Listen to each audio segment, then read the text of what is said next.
മുയലുകൾക്ക് ശുദ്ധജലം തന്നെ നൽകണമെന്നുണ്ട്. അതിന് ഇദ്ദേഹം സൗകര്യം ഏർപ്പെടുത്തിയിരിക്കുന്നത് ഇങ്ങനെയാണ്. നമ്മൾ ഇതുപോലെ ഒരു ബക്കറ്റ് സെറ്റ് ചെയ്ത് അതിലൂടെ വെള്ളം ഈ പൈപ്പുകളിലേക്ക് ഇറക്കി വിടുകയാണെന്നുണ്ടെങ്കിൽ ഈ നിപ്പിളുകളിലെല്ലാം വെള്ളം വരികയും അവർക്ക് 24 മണിക്കൂറും നല്ല ശുദ്ധജലം അവൈലബിൾ ആയിരിക്കുകയും ചെയ്യും. നമുക്കിപ്പോൾ എന്തെങ്കിലും മരുന്നുകളൊക്കെ ഇപ്പോൾ ബി കോംപ്ലക്സ് സിറപ്പുകളൊക്കെ ഉണ്ട്, അതൊക്കെ ഇതിനകത്തേക്ക് ആഡ് ചെയ്ത് കൊടുത്തു കഴിഞ്ഞിട്ടുണ്ടെങ്കിൽ എല്ലാ മുയലുകൾക്കും അത് ഒരേമാതിരി ലഭിക്കുകയും ചെയ്യും. മരുന്നുകൾ ഇപ്പോൾ ആൻറ്റിബയോട്ടിക് കൊടുക്കുന്നുണ്ടെങ്കിലും അത് ഈ സിസ്റ്റം ആയിരിക്കും ഏറ്റവും നല്ലത്. ഈ ഫ്ലോട്ട് വാൽവിൻ്റെ ഇവിടെ ഒരു കോളർ പിടിപ്പിച്ച് അതിലേക്ക് നമ്മുടെ ടാങ്കിൽ നിന്നുള്ള ലൈൻ കണക്ട് ചെയ്യുകയാണെന്നുണ്ടെങ്കിൽ ഇത് ഓട്ടോമാറ്റിക്കായിട്ട് ഓഫായിക്കോളും.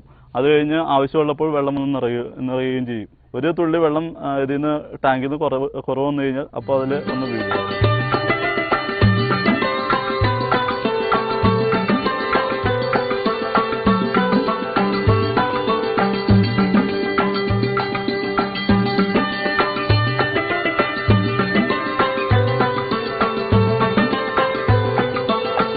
മുയലുകൾക്ക് ഇവിടെ ഭക്ഷണം നൽകി വരുന്നത് ഇനി പറയുന്ന ക്രമത്തിലാണ്. ഇപ്പോൾ നമ്മൾ ഇവർക്ക് തീറ്റക്രമം പറയുകയാണെന്നുണ്ടെങ്കിൽ രാവിലെ തന്നെ ഇപ്പോൾ ഞാനിവിടെ തീറ്റ കൊടുക്കുന്നതെന്ന് പറഞ്ഞാൽ മദർ ഫീഡ് ദാമോദർ മിൽസ് എന്ന് പറഞ്ഞൊരു കമ്പനിയുടെ മദർ ഫീഡ് എന്ന് പറഞ്ഞ റാബിറ്റ് ഫീഡാണ് കൊടുക്കുന്നത്. അത് രാവിലെ ഒരു വലിയ മുയലിന് ഇപ്പോൾ ഈ വലിപ്പമുള്ള ഒരു മുയലിനാണെന്നുണ്ടെങ്കിൽ രാവിലെ ഒരു 125 ഗ്രാം തീറ്റ ആവശ്യമാണ്. അപ്പോൾ 125 ഗ്രാം തീറ്റ കൂടുതൽ ഇവർക്ക് കൊടുക്കാൻ പാടില്ല. അതിൽ കൂടുതൽ കൊടുത്തിട്ടുണ്ടെങ്കിൽ ശരീരത്തിൽ ഫാറ്റ് അധികമാവുകയും പിന്നെ കുഞ്ഞുങ്ങളെ കിട്ടാനൊക്കെ ബുദ്ധിമുട്ട് വരും. ചെറുതുങ്ങൾക്കാണെങ്കിൽ ഇപ്പോൾ ഈ മോഡലുള്ളതാണെങ്കിൽ ഒരു 50 ഗ്രാം 75 ഗ്രാം തീറ്റ കൂടുതൽ ഒരു ദിവസം വേണ്ട. അത് രാവിലെ കൊടുക്കണം. അത് കഴിഞ്ഞിട്ട് ഉച്ചയ്ക്ക് ശേഷം പുല്ലാണ് കൊടുക്കേണ്ടത്, പച്ചപ്പുല്ല് കൊടുക്കണം.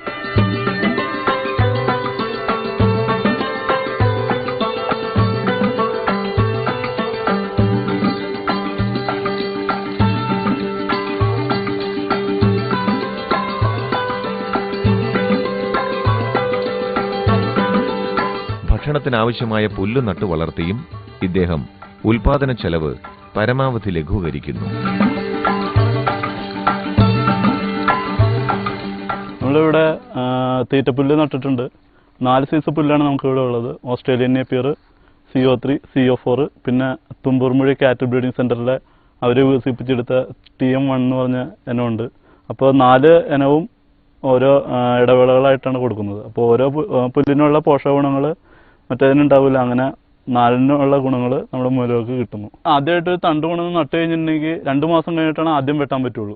അത് കഴിഞ്ഞിട്ടുണ്ടെങ്കിൽ ഓരോ 20 ദിവസം കൂടുമ്പോഴും പുല്ല് വെട്ടിയെടുക്കാം. മുയലുകൾക്ക് എന്ന് പറഞ്ഞിട്ടുണ്ടെങ്കിൽ ഒരുപാട് മൂക്കേണ്ട ആവശ്യമില്ല. പുല്ല് ഇളം പ്രായത്തിലെടുക്കണം. അതുകൊണ്ട് 20-ാം ദിവസം നമുക്ക് പുല്ല് വെട്ടാം. ഇപ്പോൾ ഇത്രയും സ്ഥലത്ത് പുല്ല് ഉണ്ടെന്നുണ്ടെന്നുണ്ടെങ്കിൽ ഒരു 500 മുയലിനെ വരെ നമുക്ക് സുഖമായിട്ട് വളർത്താം.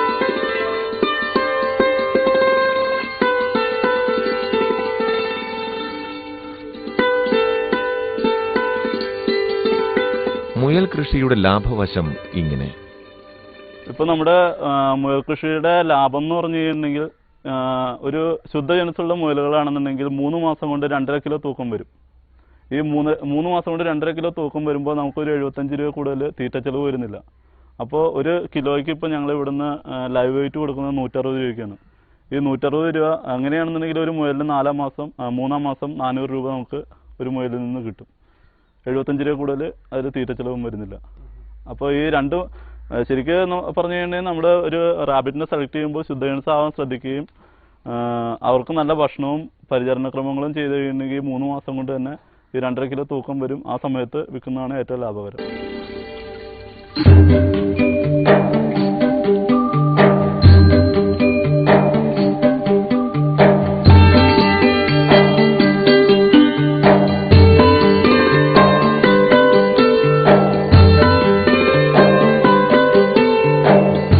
ലാഭം നൽകുന്നത് ഇതുപോലുള്ള മികച്ച ഇനം മുയലുകളാണ്.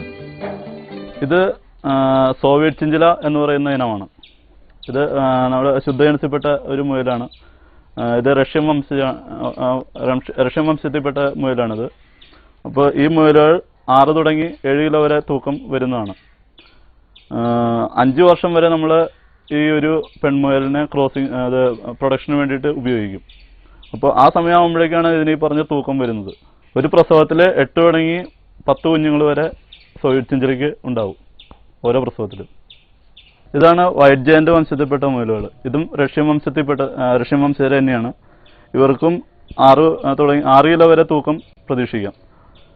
പിന്നെ ഇവർക്ക് കുഞ്ഞുങ്ങൾ 6 തുടങ്ങി 7 വരെ കുഞ്ഞുങ്ങൾ ഉണ്ടാവുള്ളൂ. പക്ഷെ കുഞ്ഞുങ്ങളെ നന്നായിട്ട് പാൽ കിട്ടുകയും നന്നായിട്ട് കുഞ്ഞുങ്ങളെ നോക്കുന്ന ഇനത്തിൽപ്പെട്ടവരാണ് ഇവർ.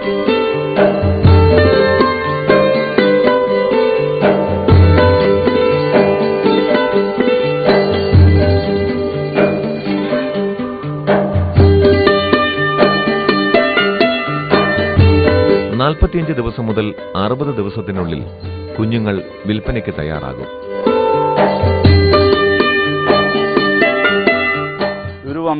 ഇത് വൈറ്റ് ജയന്റിന്റെ വംശത്തിൽപ്പെട്ട കുഞ്ഞുങ്ങളാണിത്.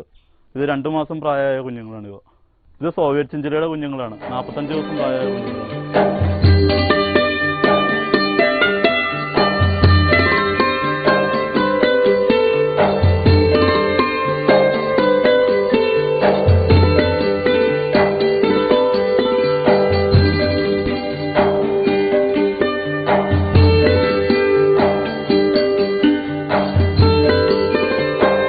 മുയൽ കൃഷിയിൽ ഇദ്ദേഹം തികച്ചും ശോഭനമായ ഭാവി കാണുന്നു.